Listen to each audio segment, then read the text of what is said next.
Good morning, Liberty University. Like Pastor Nasser said, I'm Jordan Haley, the founding president of the Alexander Hamilton Society. Here on campus, we are the go-to organization for students interested in national security, foreign policy, and economic statecraft. Our goals on campus are to host governmental experts, like our speaker this morning, and act as a mentoring program to our members by developing our future policymakers. Before I introduce our speaker, on behalf of Liberty University and the entire student body, we would like to say thank you to all our veterans that have served in the United States military.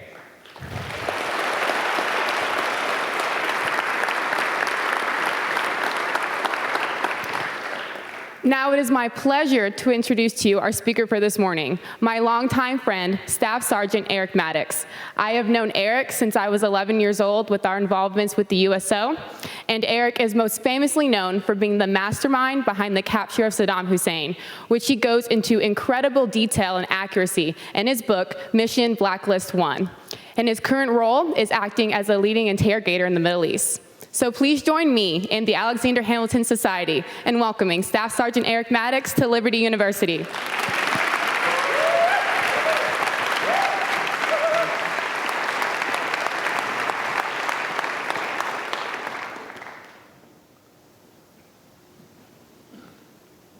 In 2003, the United States went to war in Iraq.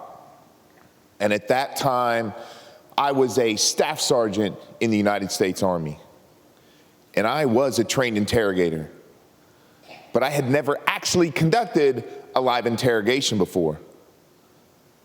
See, along with being a trained interrogator, the United States military had also taught me Chinese Mandarin.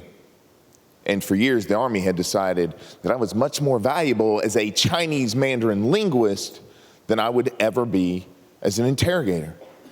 So in 2003, when the United States invaded Iraq, I was stationed in Los Angeles, California. And I was responsible for conducting interviews of any Chinese citizens who attempted to illegally enter the United States through our ports. And I was told that my work with the Chinese was so valuable that I would never, ever be sent to Iraq. So you can imagine the shock I felt when 3 months into the war, I showed up to my office in LA like any other morning, and my commander hands me orders for Baghdad. And I asked him, I said, are they sending us linguists to war? At our office in LA, there were 10 of us, and we each spoke a different language. And he said, Eric, those orders are just for you. And I said, to what unit? To what group am I supposed to be going to war with? And he said, Eric, the orders are top secret. They do not say. So in 2003, I'm a staff sergeant in the Army. And we sergeants, we look after the privates. They're the new guys. And we always tell the privates, we say, listen, if y'all don't know something, just ask. We even have a saying, we tell them, there are no stupid questions in the Army. And I remember that morning standing there holding those orders, thinking to myself, I'm about to ask my commander a really stupid question. I said, sir, do they speak Chinese in Iraq? He said, no. I said, what am I supposed to do? He said, Eric, I don't know. But I accepted the orders. And 10 days later, they put me on a military aircraft for the Baghdad International Airport. And when I get there, I am picked up by a team of soldiers, but they're all wearing civilian clothes and they have full beards. And they don't say anything to me, and they put me in their truck and they drove me through the huge Baghdad International Airport. And we go into this really fortified looking compound, and we go inside this building and there's no windows. And we go in this room and we sit down, and across the table, one of the bearded soldiers looks at me and he said, are you familiar with JSOC? And I said, Jay, what? Did y'all come up with another acronym? He said, JSOC, it's the Joint Special Operations Command. And I said, well, that sounds really cool. I don't know what that is. They said Joint Special Operations Command. That's the United States military task force responsible for tracking down the most wanted people on Earth. And ever since we invaded Iraq, the most wanted man in the world is Saddam Hussein. He's the ace of spades. And I don't even know if you all remember this, but in 2003, when the United States invaded Iraq, the Department of Defense, they created this deck of playing cards. And it was Saddam and all of his senior regime members. And one of the bearded soldiers said, JSOC, the Joint Special Operations Command, our exclusive mission in this war is to track down and kill or capture every single person on the deck of cards, mainly Saddam. And I'm sitting there, obviously in shock. And I just said, well, that's awesome. I'm serious. And I cannot think of a better group of guys to have that mission than you all, with your beards and everything. I said, what do you want with me? I'm a Chinese Mandarin linguist. And they said, you're a trained interrogator. I said, you all know I've never done an interrogation before in my entire life. What am I doing here? And they said, you're infantry. You're a qualified ranger. And they were right. When I first enlisted in the Army back in 1994, I enlisted as a grunt. And I was a paratrooper at the 82nd Airborne Division. And while I was there, I went and I graduated from the Army's Ranger School. And it was years later that they taught me Chinese Mandarin and trained me as an interrogator. And one of the bearded soldiers said, Eric, we're the interrogators for the Joint Special Operations Command. We have Delta Force teams all through Baghdad. Every night they're doing raids looking for Saddam Hussein. He said, they're swamping us with prisoners. He said, but we have a Delta Force team out there, out in the Badlands, and they keep calling us interrogators up, and they want us to go out there with them on the raids. He said, Eric, we're not infantry. He said, so we called the Army, and we said, give us a list of every single interrogator who's also a paratrooper and also a graduate of Ranger School. He said, man, there was only one name on the list. He said, welcome to Baghdad. So that's what I was going to do. I was there 3 days before they sent me up to Tikrit, Iraq. And I'm joined up by this Delta Force team. And they told me, at night, we go on raids. They gave me the name of the individuals they're looking for. And within being there an hour, we jumped in their vehicles, we left the wire, and these Delta guys are going out, and they're going to go knock down the door of a house. And we drive through this little bitty town of Tikrit, and these guys jump out of their truck, blow down the front door, and raid this house. I go in looking for the individual they're looking for. He wasn't there. And we didn't just do one raid. We did a second, and we did a third. We were out doing raids all night. That first night, it was in Tikrit. And the next morning, as the sun's coming up, I'm thinking, man, they'll send me back to Baghdad, and I'll get to join the rest of the interrogators. And the Delta Force commander came to me, and he said, Eric, I've been asking for an interrogator in Tikrit for weeks. He said, now that I got one, he said, I can't let you go. He said, you're going to live with us. And I said, okay, what do you need me to do? He said, Eric, this is not like the wars that we train for. There is no battlefield. There's no uniforms. He goes, we don't know who the enemy are. He said, the United States Army, we have a prison here in Tikrit. It's got hundreds of detainees. He goes, I want you to live with us. You go down there, you bring a couple of prisoners back to this house every single day, and you interrogate them. He said, I want you to interrogate every single prisoner in Tikrit, and you figure out who the enemy are in the Sunni Triangle. And that's what I did. The first day, I went and got prisoners, and I started to interrogating them. And I would spend 12, 14 hours a day, every single day, interrogating these prisoners. But after a week, I'd realized I wasn't getting the prisoners to open up. They weren't breaking. And I will be straight up, the Army does not teach torture. But the Army interrogation techniques are very zero-sum game. They're based on intimidation, and the idea is that you want to convince this prisoner that you know everything about them. And that eventually they'll go, Uncle, here's everything I know.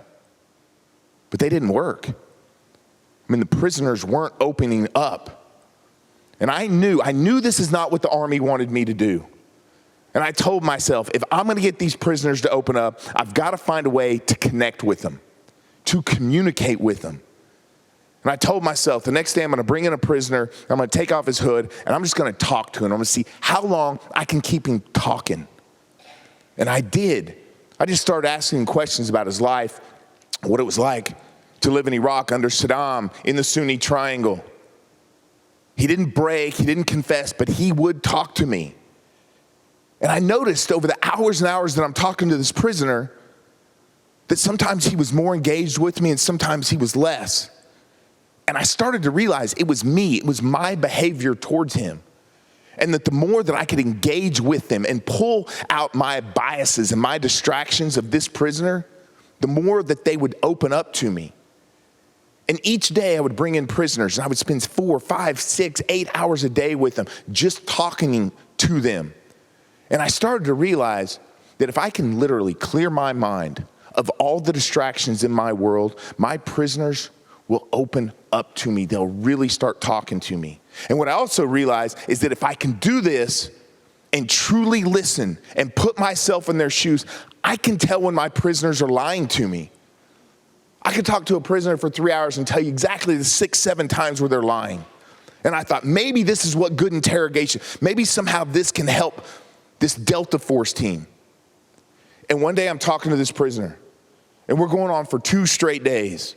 And I knew exactly where he'd been lying to me, but I didn't tell the prisoners. And on the second day, this prisoner looks at me and he said, "Mr. Interrogator," he said, "man, when are you gonna let me out of here?" He said, "We're buddies. I've been completely honest with you." And I knew he'd been lying to me. And I said, "You haven't lied to me?" He said, "Mr. Interrogator, if I've lied to you," he said, "you can kill me." I said, "Well, I can't kill you, but I'll make a deal with you. If you have not lied to me, not once," I said, "I'll let you walk out that door. You can go home right now." I said, "But if you've lied to me, just one single lie, you spend the rest of your life in this prison." And he kind of looks at me and he said, "I haven't lied to you." I said, "Not one." He said, "Deal." I looked at him and I said, "How many brothers do you have?" He said, I told you, I have 3. And I said, "You have 4. And his jaw just drops. And he said he was a farmer. I said, "How much farmland do you own?" He said, I told you, I own 80 acres of farmland." And I looked at him and I said, "You own over 200 acres of farmland." And the blood completely rushes out of his head and he starts shaking. And I looked at him and I said, "What was our deal? What was the deal we just cut?" And the prisoner's still shaking. And he looks at me and he said, "Can we cut a new deal?" And I told myself, fix his problem. Why would he lie to you about that? And he finally tells me, he said, "You don't understand, that 4th brother, the one I didn't want to tell you about," he said they made him join. And in our neighborhood, they recruit for the insurgency, and they've got logistics, and they've got this and that. And he explained this little pocket in his neighborhood. And he gave me the 3 leaders in his neighborhood and exactly their names and where they live.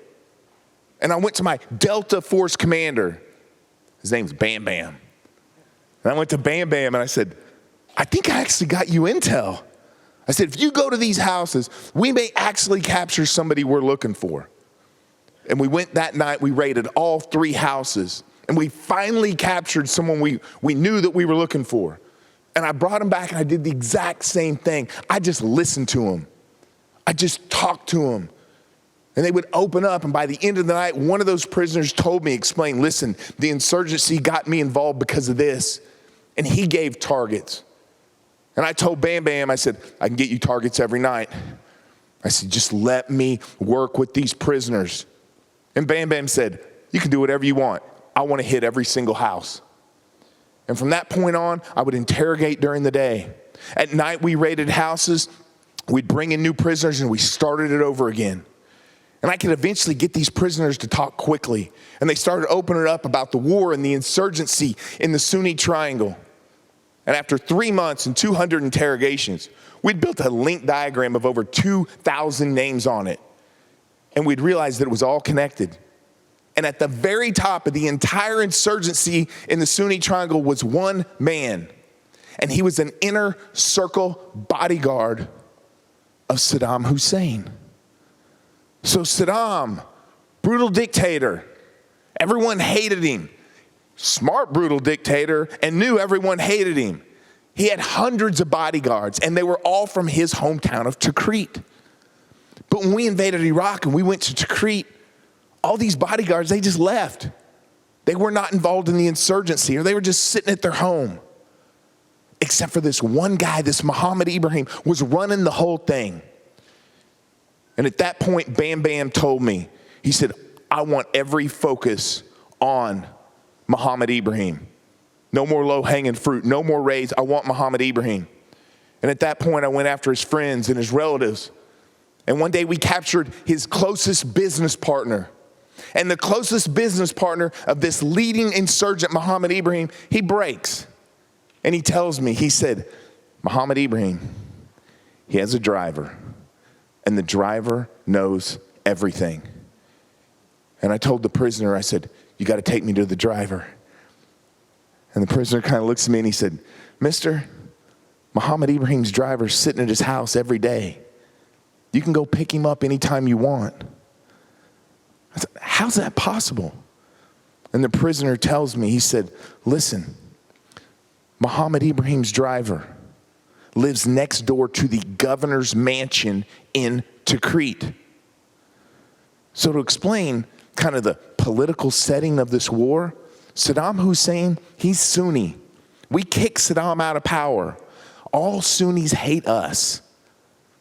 The heart of the Sunni Triangle is Tikrit. They needed a governor. We Americans, we grabbed this nice gentleman and made him the puppet governor of Tikrit. Everyone wanted to kill the puppet governor of Tikrit. The puppet governor of Tikrit had hundreds and hundreds of bodyguards that we were paying.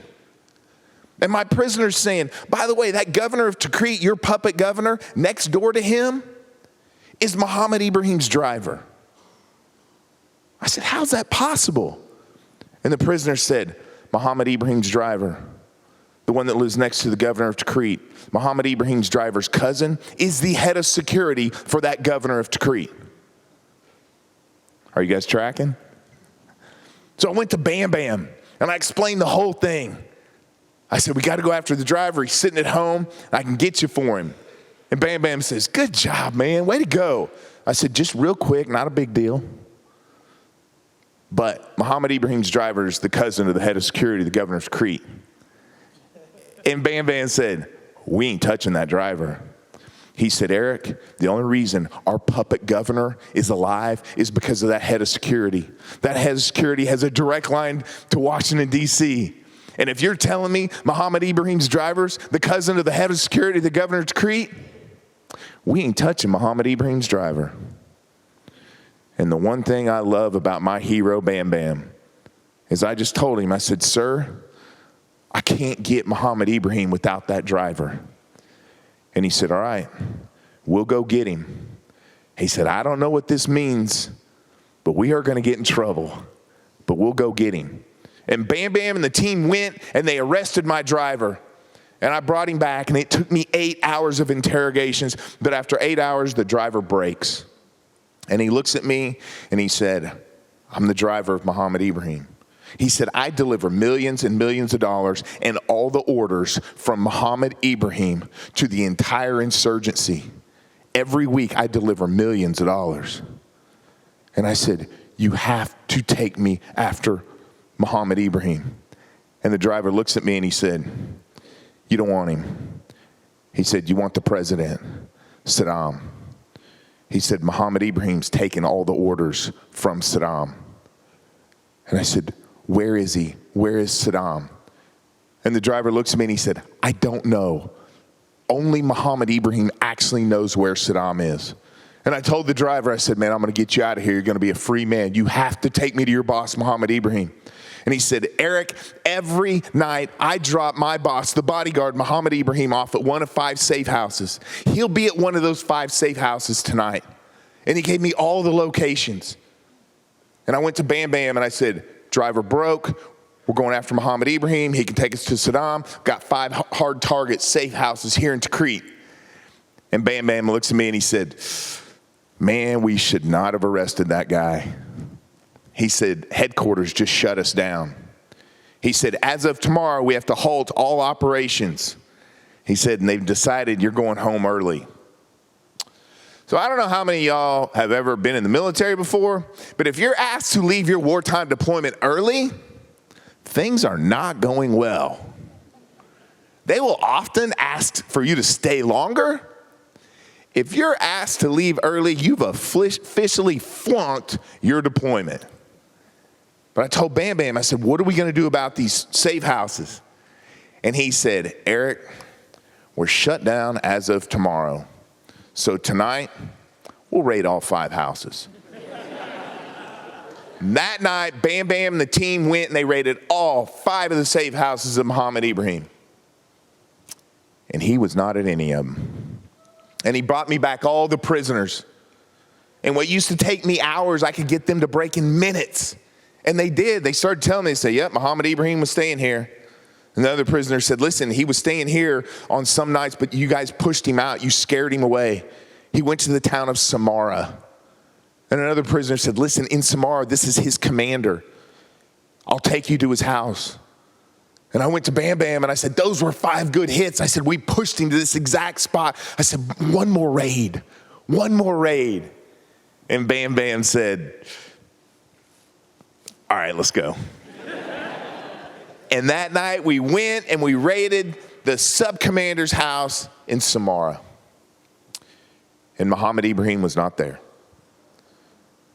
But the sub-commander's brother, he broke. And he said, yeah, my brother's the sub-commander. Muhammad Ibrahim doesn't stay here. He stays 1 block away. 1 block away from where you captured me. And I went to Bam Bam and I said, man, one more raid. Well, I'm telling you, he's here. I know this is his hiding spot. He will be there. And Bam Bam said, I mean, how much more shutdown can we get? He said, all right, last raid. And the next day we went and we raided Muhammad Ibrahim's rental house. And he was not there. His 20-year-old son was. It was a good hit. And I brought the kid back and Bam Bam said, Eric, you're going back to Baghdad tonight. Your tour's up tonight. But I had all day and I sat down with that kid and I listened to him. I just talked to him. And he started talking to me just about his dad and his life and how he wished things were like when he was a kid. And he starts telling me he wished he and his dad would go fishing like they did when he was little. And when he said that, I asked him, I said, where'd y'all go fishing? He said, they fish along the Tigris River.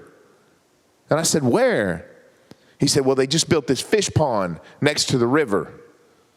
They fish next to the fish pond. And when the kid told me fish pond, I remembered one of the early interrogations I ever did in Tikrit. We captured Saddam's cook. And the cook told me, cook didn't care.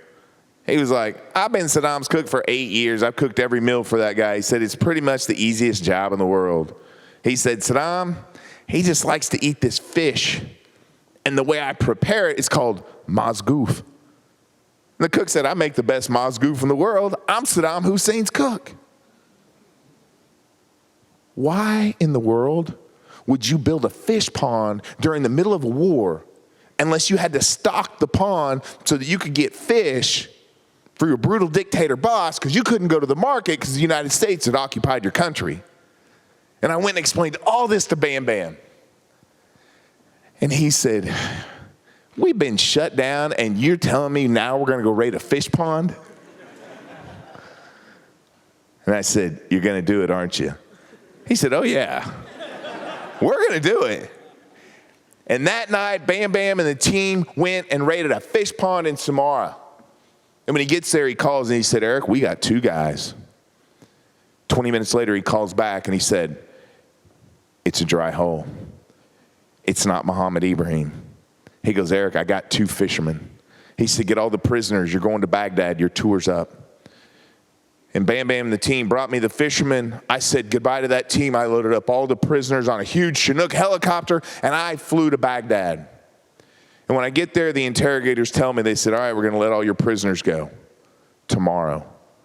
And I knew I had one day, one night, and I brought in the 2 fishermen, and it took me 13 hours, and I went back and forth, but after 13 hours, I broke one of the fishermen, and he tells me, he said, I work for Muhammad Ibrahim.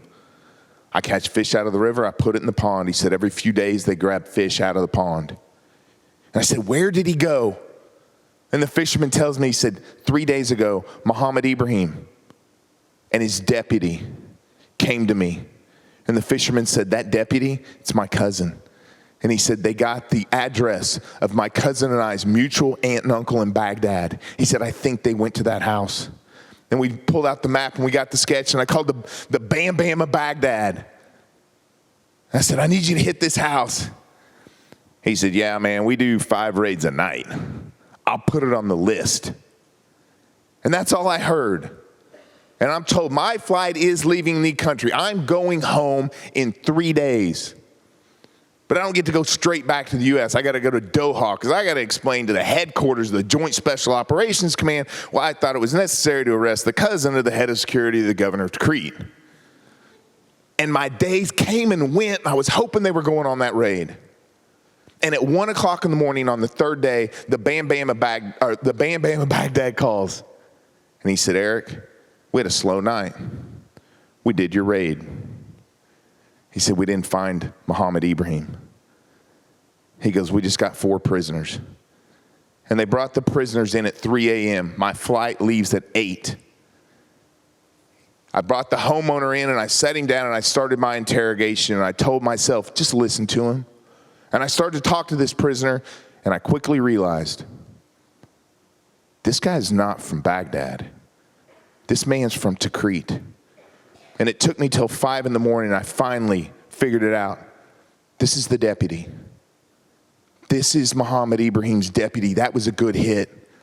And at 5:30, he breaks, and he says, I'm Muhammad Ibrahim's deputy. I said, great. I need you to take me to him. I said, if you can do it in the next 30 minutes, that would be awesome. And the deputy looks at me and he said, Mister, Muhammad Ibrahim was at the house last night.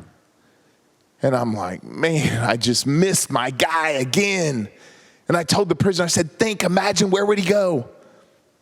And the deputy looks at me and he said, Mister, Muhammad Ibrahim was sleeping next to me last night when your soldiers raided the house. And I'm like, did they get him? Did they get my bodyguard? And they didn't know it. And I went to the prisoners, and I start lifting up hoods. And on the last hood, I lifted it up, and there he was.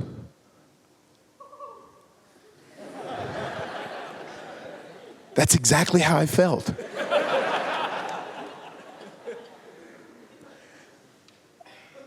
And I looked at him and I said, you're Muhammad Ibrahim. Man, I've been waiting to meet you.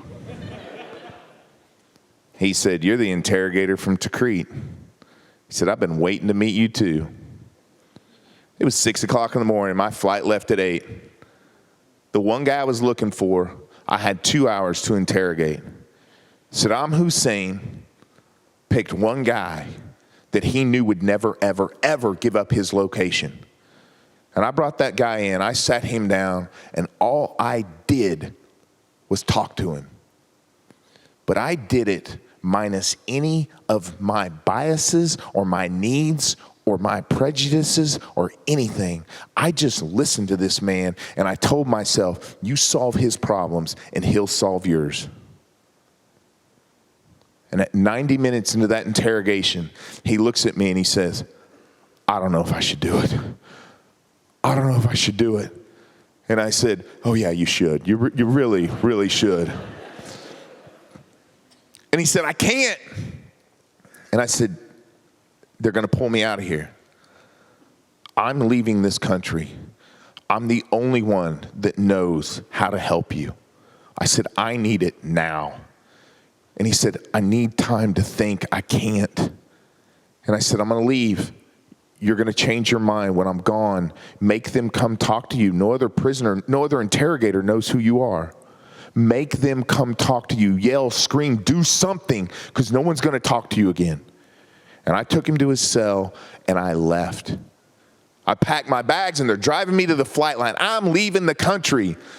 And as we're going, the senior interrogator said, what did you do to that prisoner? I said, I didn't do anything to him. He said, man, what did you say to him? I said, I didn't say anything to him. Why? And he said, the guards are worried. They think your prisoner's gone crazy. He said he won't stop banging his head against the wall of his cell. And I knew he broke. And I jumped out of the truck and I ran across the flight line, went to the prison, pulled him out, sat him down, and he said, we got to go. We got to go right now. And I said, I need to know exactly where he is. He goes, he's just south of Tikrit. He's at a farmhouse of a man named Qais Namek Jassim in the little village of Adwar. And we drew the sketch, and he goes, he's there. We got to go. And I went outside, and the interrogators are back to pick me up, and I said, my man just broke. He's going to take us to Saddam. And they said, man, go get on the truck. And I said, you don't understand. He knows where Saddam is. And they looked at me and they said, Eric, every interrogator out there thinks Saddam's in their hometown. We've done thousands of raids since this war began. He's never there.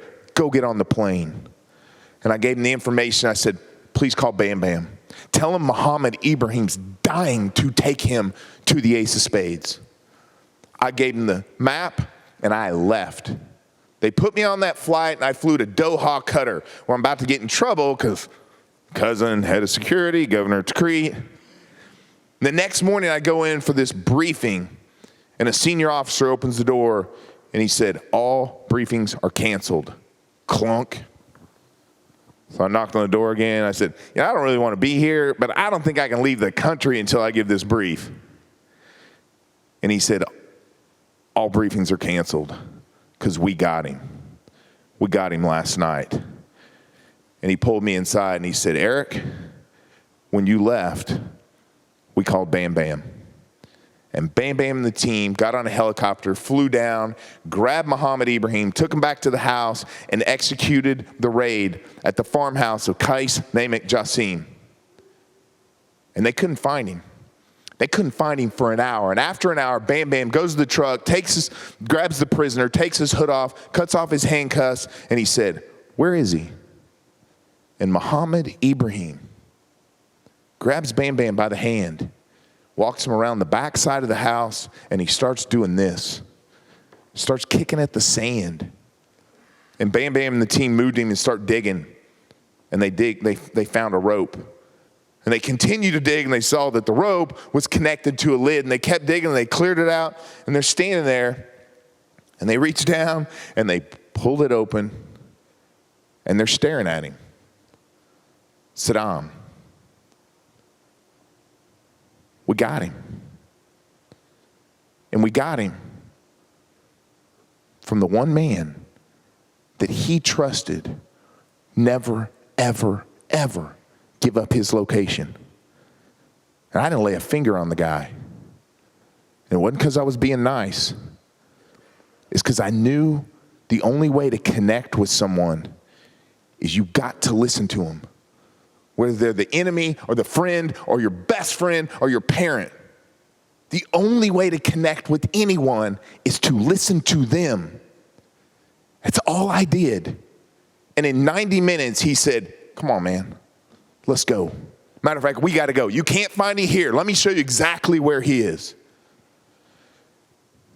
And that's how the United States tracked down the Ace of Spades. Thank you.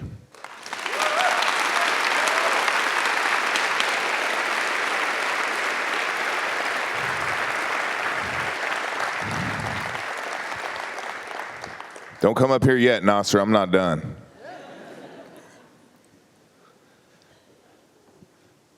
I still wasn't allowed to go home. I was taken directly to Washington, D.C., to the Pentagon, to the office of then Secretary of Defense, Donald Rumsfeld. Secretary Rumsfeld listens to my briefing and immediately says, send Maddox back. Send him back to Iraq. And I'm with all these admirals and generals. And one of the admirals said, Mr. Secretary, Eric's got to go back to Los Angeles. He's a Chinese Mandarin linguist. And Secretary Rumsfeld said, where are my interrogators? He said, well, you don't have your interrogators. We just borrow as many as we need from the Army and the Marine Corps. And Secretary Rumsfeld on the spot said, I want my own. And Staff Sergeant Maddox will be my first one. So by the time I got back to my office in Los Angeles, Secretary Rumsfeld had miraculously created 30 civilian interrogation billets, which fell under the Defense Intelligence Agency. And I was being offered the very first position. I don't know whether or not I had a choice whether or not I took that job, but I took it. And over the next 10 years, I did a total of 8 deployments. I conducted 2,700 interrogations of prisoners from 25 different countries. My very first assignment was to teach this technique of interrogations. And I did. And it's not the interrogation techniques that we were taught in school, because the wars that we had fought by the instructors, they weren't the same anymore. And it's the beautiful thing about the Army and the military is we're going to train them, we're going to get them mentally tough, but most importantly, we're going to teach them how to think. And for any of you who are interested in the military, and this afternoon I have a great opportunity to talk to a class of students, and hopefully you all come, and if you're interested in policy and leadership in the government, we can do only so much to prepare to send our soldiers, our service members into battle. But at the end of the day, this is an industry where we're fighting for our lives. And the enemy, they will change, they will adapt. And there's no way that we can truly prepare for that. And yesterday, it's Veterans Day, and having been around and know so many veterans, it was a great opportunity to connect with dozens and dozens of veterans that I've been with and I've served with over the years. And the awesome thing about it is every single one of them, we've got a story. We got a story where it's like, so here we are, and here's the situation. And it's always jacked, right? Like it's always messed up and terrible, and there's no way out. But that's the awesome thing. That's what, if you see a veteran and you don't know their story, let me tell you part of their story. Part of their story is they've been in situations where everybody looked at each other and goes, I don't know what to do. So we're in a tough spot, right? And we work our way out of it, and we don't know how. But it's the most innovative and creative organization I've ever been a part of. And I've always wondered why they try to promote this dress right dress and get up early. I'm like, maybe in basic. But once you're in, it's this beautiful, creative, challenging world. And the day after Veterans Day, let me ask y'all something. How many of you all have a family member or a friend that served in the military? Right? I don't know if they'll talk about what they do. I don't know if they will. Just know we have a lot to be proud of our family members. Both my grandfathers fought in World War II. And they were my heroes. And the fact that they would do that, they would go serve and fight for the freedom of this country. But the other thing to remember is when you look at them, they've been through some challenges and some chores, some difficulties that it's really hard to ever imagine. And it's why so many military veterans kind of like to hang out with each other once in a while, because it's the only way to get it. So when you see your parent or your uncle or your brother or whoever served, yeah, they're awesome because they served our country. But they're awesome because not that they took the challenge, but they made through it. They got it. They've lost some friends. They've lost some buddies. But it's an organization of overcoming. It's an honor for me to be here.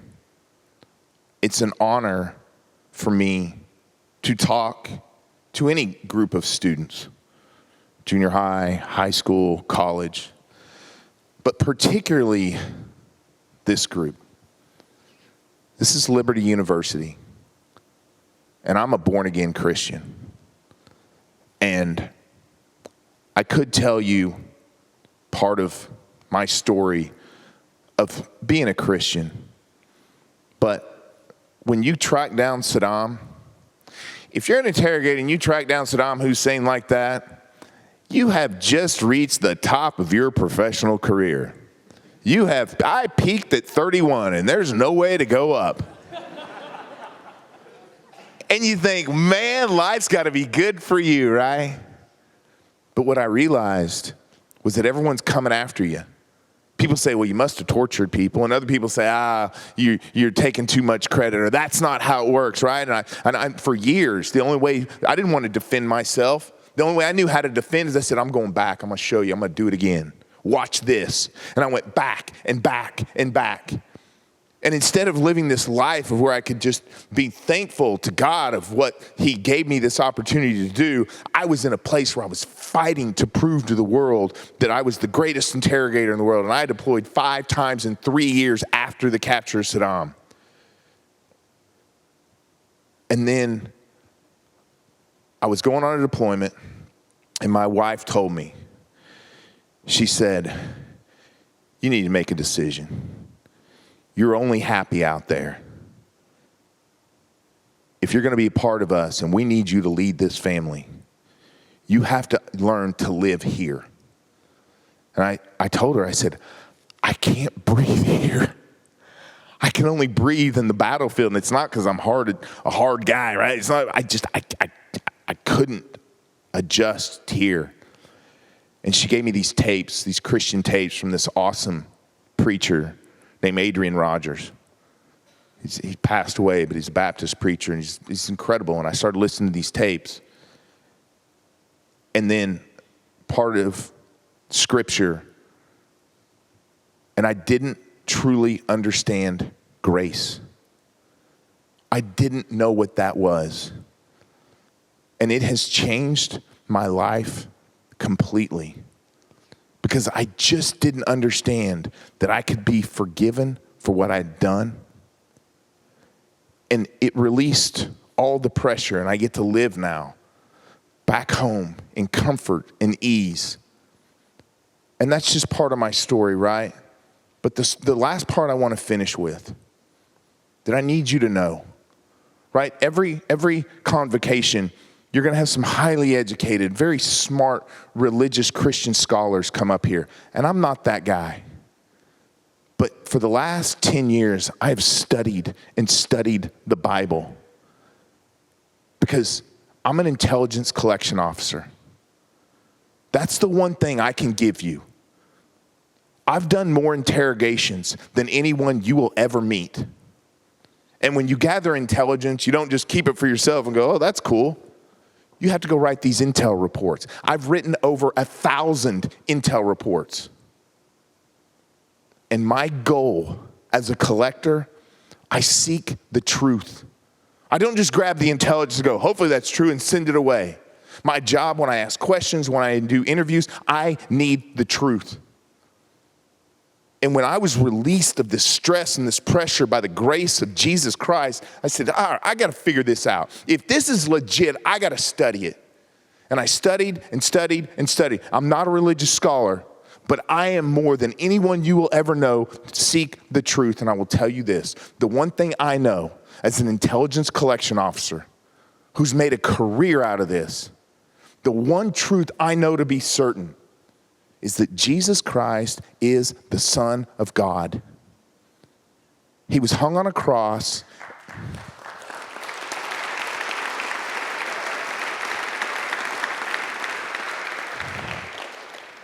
He died, he was resurrected for our sins and for our salvation. And if we take him as our Lord and Savior, we will have eternal salvation. That's the only truth I know. That's it. And please understand, you are getting that from the person who demands to find the truth as my job. That's all I care about.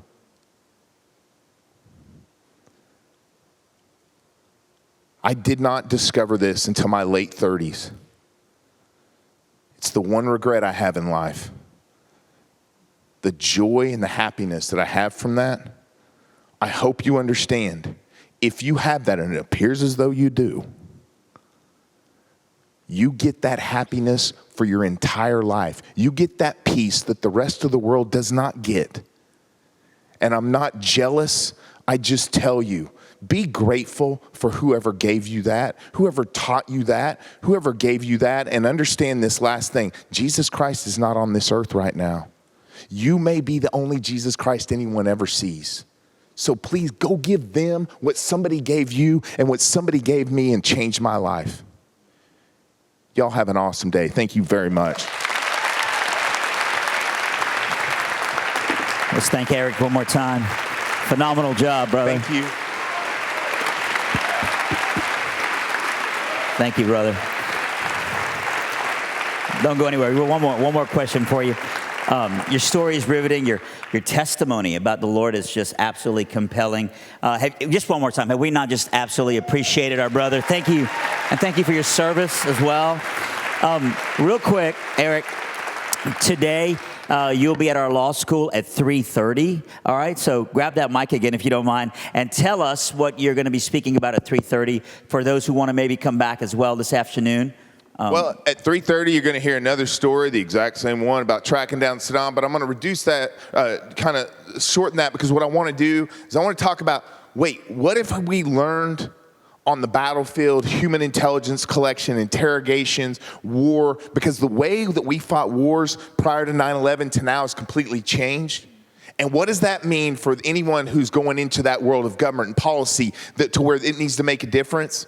And you know, a lot of times we get these ideas from the think tanks from the top down, and I want to give you my perspective. I think it's pretty clear from the bottom. Somebody who's kind of out there a bunch. Doesn't mean I know everything, but just that different lens on the shape and the transformation of the way that we handle conflict moving forward. It's going to be fantastic. All right, so make sure you make plans to be there in the afternoon. You're not going to want to miss that. Also, you can grab Eric's book. If you want, all you got to do is text Maddox to our normal number that you normally text, and it'll take you straight to the link on Amazon to grab this book, and it is definitely worth your while. We will have you back for a big combo in the future. Are you not excited about having him back? Thanks again for your service. Thanks for reminding us. We love you. You're dismissed.